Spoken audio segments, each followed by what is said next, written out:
Another trend that was identified in the literature was associated with students' report of impeded ability to learn in the presence of horizontal violence. Researchers who performed a study in 2009 identified that skills and knowledge acquisition were impeded when nursing students were in environments where horizontal violence exists. Further, it was reported that students had a negative perception of their learning experience in this type of environment, which influenced student engagement, persistence in a program, and learning growth. Likewise, there was a negative impact on the teacher who is trying to foster a healthy learning environment. Another theme that emerged was safety concerns, and it's often closely aligned with horizontal violence. In a 2014 study, identified that there was a shared responsibility between learners, educators, clinicians, and other aspects of the learning environment to promote safety in the clinical setting. Their study aimed to identify the perspectives of student nurses nearing the end of their Bachelor in Science of Nursing program. The results of the study indicated that there was a lack of readiness, issues with self-assessment of personal clinical practice, and issues with professional boundaries cited by the participants. Another research article conducted that same year stressed how horizontal violence impedes a nursing student's ability to learn. This study also shed light on the perspectives of students who felt ill-prepared to engage in communication in the clinical setting. Each felt unsupported by the more seasoned peers, and nursing standards were observed to be breached on multiple occasions. This study was useful in identifying the existence of barriers to learning and issues related to the clinical culture of safety. Disruptive behavior has been established as a factor in an increased attrition rate of the nursing workforce.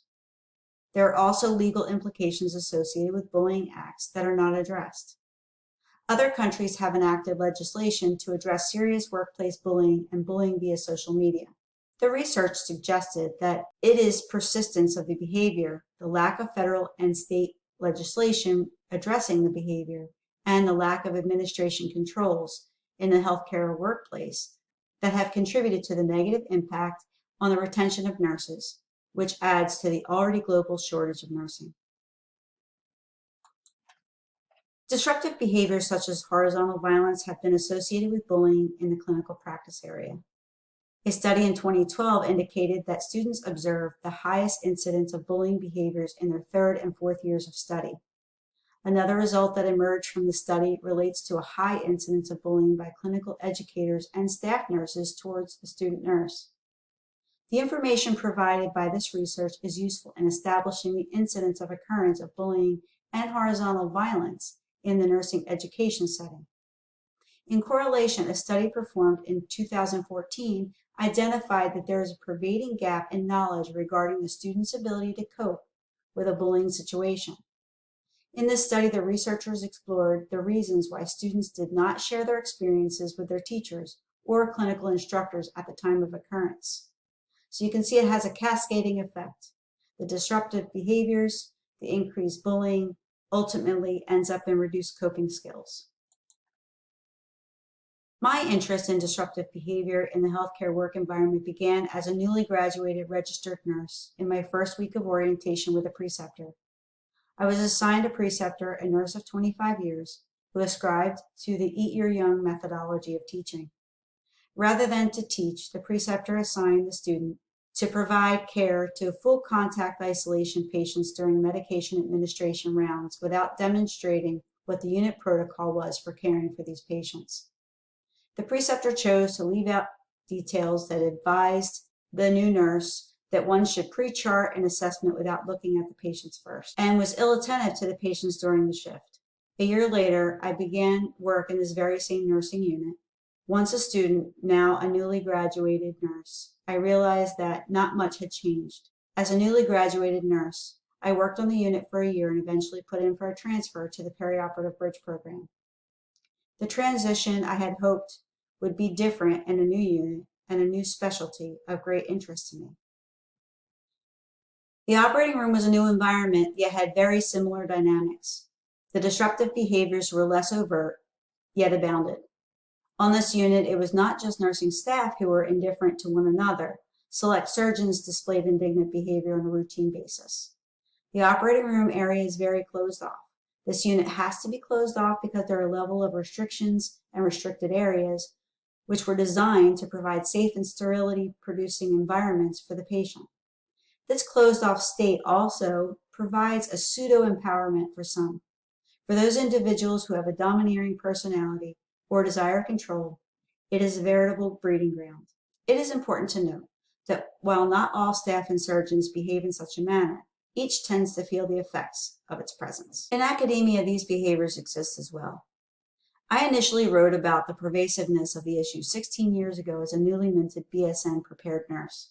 Yet now, the issues are just as prevalent as ever.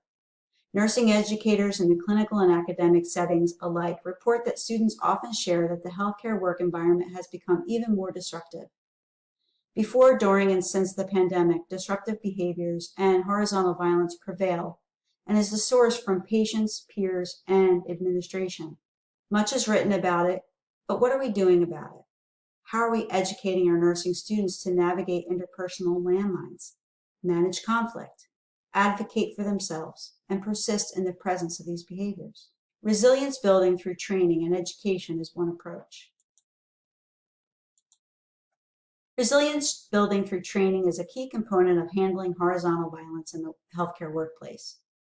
There is sound evidence that support the promotion of nursing student empowerment for the achievement of academic success. The evidence also conveyed that students want to feel like a valued future member of the team. The results of this literature review also indicated that there's a positive correlation between the students' use of avoidance and accommodating behaviors when faced with conflict situations. Further, this research suggested that empowerment scores are related to an increase in stress resilience as well as an increase in skill recognition, and that little is known about the ability of students to manage conflict while working to be empowered in the nursing learning environment. In short, organizations, both academic and clinical, need to invest in resilience training and resilience building to ensure positive outcomes for patients, students, and communities of interest. Some key components of resilience training should include, but are not limited to, promotion of nursing student empowerment, encouragement of the student nurse and new nurse to feel like a valued member of the team, and assisting the student and new graduate nurse to voice concerns and how to manage conflict. There is a need to educate new nurses on the prevalence of horizontal violence as a key component in assisting the development of resilience to it in the workplace. The need for new nurses is growing concerning the impending and encroaching shortage further increased during the pandemic. To increase the number of new nurses, the nursing student must be afforded the opportunity to learn in an environment conducive to learning. Thus, the nursing clinical and academic environments must be managed effectively to prevent the occurrence of horizontal violence and to address the issue as it arises, to promote critical thinking and effective learning for nursing students.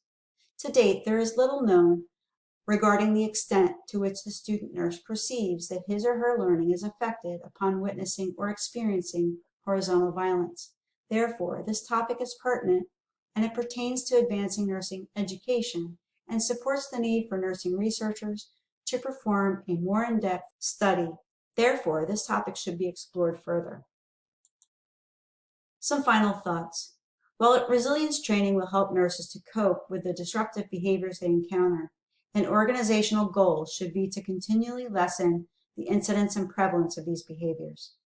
The nursing shortage has been a dire situation for many years, and now more than ever, we need to work to make our workplaces an environment of care.